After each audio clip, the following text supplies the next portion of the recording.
जी, बिल्कुल। गार्लिक के हवाले से यानी लहसुन के हवाले से हमारी 1-2 वीडियोज़ ऐसी हैं कि चैनल पे उनकी व्यूअरशिप भी माशाल्लाह अच्छी है और उन पे जो बहुत से लोग कमेंट कर रहे हैं, तो वो इस बारे में कर रहे हैं कि देखें गार्लिक का इस्तेमाल कैसे किया जाए और उसके जो बेनिफिट्स हैं वो तो आप वीडियोज़ में देख चुके हैं कि उसके बेनिफिट्स मैं गिनवा चुका हूँ कि वो कितना बेनिफिशियल है, आपकी सेहत के लिए कितना अहम है। जो कॉमनली वो लोग सवाल करते हैं ना, सबसे पहले तो ये होता है कि मिकदार कितनी होनी चाहिए, कि गार्लिक की कितनी मिकदार आप लेंगे तो वो आपको सेहत के जो बेनिफिट्स हैं वो आपको हासिल हो सकते हैं।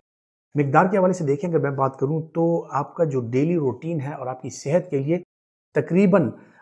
3 क्लोव्स या 2 से 3-4 क्लोव्स जो हैं वो आप अगर पर डे उसकी कंजम्पशन करते हैं किसी भी फॉर्म में, तो वो आपकी सेहत के लिए बेहतर होते हैं। अपने ब्लड प्रेशर की रेगुलेशन चाहते हैं, आप अपने ब्लड वेसल्स की इंटेग्रिटी चाहते हैं, उनकी सेहत अच्छी चाहते हैं, सो 3-4 दिन में जो अदरक के क्लोव्स होते हैं उनका अगर आप इस्तेमाल करते हैं किसी भी फॉर्म में तो वो आपके लिए बेहतर रहते हैं। फिर सवाल ये उठता है कि इसका इस्तेमाल कैसे किया जाए, मतलब पकवानों में अगर किया जाए तो उसकी अफादियत कम हो जाती है, नहीं होती, या अगर आप रॉ उसको लें तो उसके क्या फ़वाइद होते हैं। देखिए, रॉ गार्लिक भी आप ले सकते हैं लेकिन उसकी स्मेल और फिर उसका वो हार्ट बर्न जो होता है वो इश्यूज आते हैं। तो गार्लिक का इस्तेमाल अगर आप करते हैं तो आप बेशक अपने पकवानों में अगर इसका इस्तेमाल करते हैं उसकी अफादियत उतनी ही रहती है, लेकिन ज़्यादा फ़वाइद हासिल करने के लिए अगर आप रॉ गार्लिक का इस्तेमाल करते हैं तो उसको बेशक आप ऑलिव ऑयल में मिला के उसका पेस्ट या हनी के साथ इवन मिला के, पूरी दुनिया में जो है तो शहद के साथ उसको मिला के और उसका इस्तेमाल किया जाता है। इसी तरह अगर आप रायता वगैरह बनाते हैं ना, उसमें 2-3 उसकी डलियां डाल के और चटनी या रायते में अगर उसका इस्तेमाल करते हैं वो भी रॉ फॉर्म में ही आपको मिल जाता है, दही के साथ, किसी भी चीज़ के साथ, तो उसके वो जो फ़वाइद हैं वो उसी तरह बरकरार रहते हैं। फ़वाइद क्या है जनाब? फ़वाइद ये है कि आपकी डाइजेस्टिव सिस्टम आपका अच्छा रहता है, आपका ब्लड प्रेशर रेगुलेशन उसकी अच्छी रहती है, शुगर आपका कंट्रोल रहता है। उसके साथ जो और फ़वाइद हैं, ब्रेन एक्टिविटी के लिए जो माइक्रोवैस्कुलेचर है, छोटी शरियानें जो हैं उनमें ब्लड फ्लो जो होता है वो बेहतर हो जाता है और साथ ही साथ में जो है तो आपके एंजाइमेटिक प्रोडक्शन बढ़ती है। जब एंजाइमेटिक प्रोडक्शन बनती है,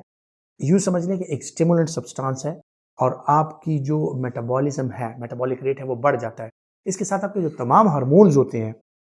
जो इम्पोर्टेंट हार्मोन्स होते हैं जिनमें जनरल हार्मोन्स भी शामिल हैं जैसे कि थायराइड, ग्रोथ हार्मोन, साथ ही साथ में जो सेक्सुअल उसके लिए टेस्टोस्टेरोन या फीमेल्स में जो प्रोजेस्टेरोन, एस्ट्रोजन वगैरह हैं वो इनके साथ इम्प्रूव हो जाते हैं। सो न सिर्फ ये कि मर्दों की सेहत अच्छी रहती है, ख़वातीन की सेहत भी अच्छी रहती है।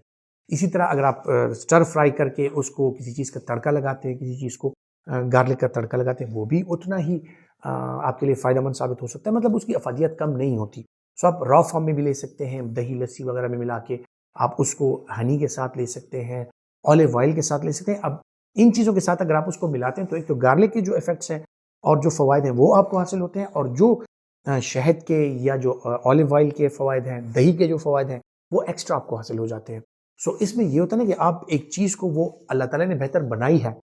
आप उसको कॉम्बिनेशन में लाके और उसके जो इफ़ेक्ट्स हैं और उसके जो फ़वाइद हैं वो आप हासिल कर सकते हैं। फ़वाइद जो हैं जिस तरह मैंने आपको कहा कि ये उन लोगों के लिए अच्छी है जो वेट मैनेजमेंट चाहते हैं, ब्लड प्रेशर पे कंट्रोल चाहते हैं, जो अपने शुगर पे कंट्रोल चाहते हैं, जो एक्टिव लाइफ़स्टाइल है उनका, और ख़ुसूसन जो दिल के मरीज़ हैं, उनमें अगर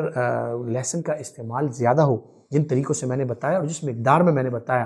तो वो यकीनन उनके लिए बहुत अच्छा रहता है क्योंकि इसके साथ जो आपकी ब्लड की विस्कोसिटी है, जो ब्लड का गाढ़ापन है, वो कंट्रोल रहता है। किसी को स्टंट्स लगे हैं, एंजियोग्राफी हुई है, किसी को अगर ब्लड प्रेशर है, तो ये चीज़ें जिस तरह अदरक, लहसुन और ऑलिव ऑयल, ये चीज़ें आप बेशक इस्तेमाल करें, ये आपकी जनरल सेहत के लिए इंतहाई मुफ़ीद है और आपकी सेहत इसके साथ बहुत बेहतर रहती है।